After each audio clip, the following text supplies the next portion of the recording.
Hello everybody, thank you for tuning in. This is Dr. Patti, and what you're looking at is an x-ray of one of my patients this morning who's been straining to urinate for the past couple days with blood in her urine and definite odor of infection.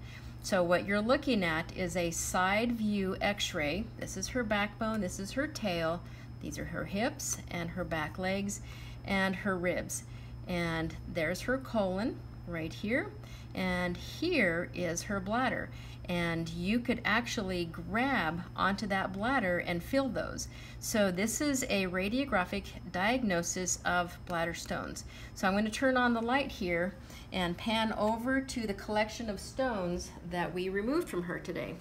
So this entire tray of stones came out of one bladder. This is about a 45-pound dog, and so that bladder is about the size of my hands cupped. Now, if you think of the bladder as a water balloon, the bladder has to stretch to accommodate the urine.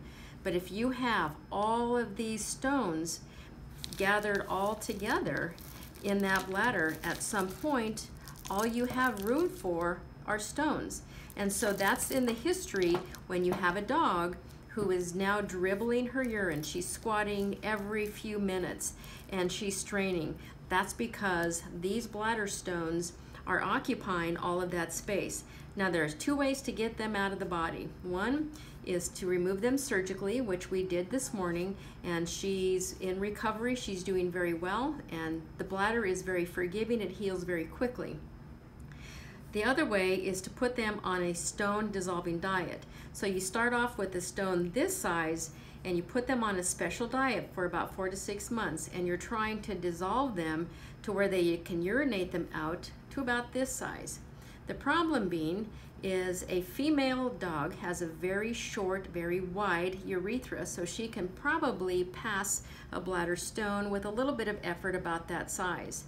The male urethra is very long and it's very narrow, and if you have a bladder stone that size, it has the potential to get stuck, and then the dog cannot urinate, and that's a whole nother emergency.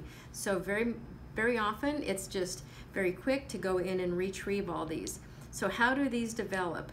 Well, it usually starts with infection, and the bacteria attach itself to the surface of these stones, and with the chemical nature of the urine start to form a gel with the blood, the mucus, the bacteria form a gel, and over time you're going to get bladder stones.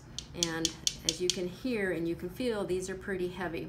So one of the things to think about is if you're noticing that your dog is straining to urinate, you're seeing a little bit of pink in that urine when you go to clean it up, or you have an unusual odor to the urine, those are signs that your dog may have a bladder infection, and it doesn't take much bladder infection to create a stone. So if you see that, it's time to get your dog into your vet and say, can we rule these out? Because recurrent bladder infections, antibiotics, it goes away, it comes back, goes away, it comes back. This is probably the reason why. So now that you know, you'll be able to be on top of things a little bit better. So thank you for tuning in, and today was bladder stones, and hopefully we'll have something exciting soon. So thank you very much, and we'll talk to you soon. Bye.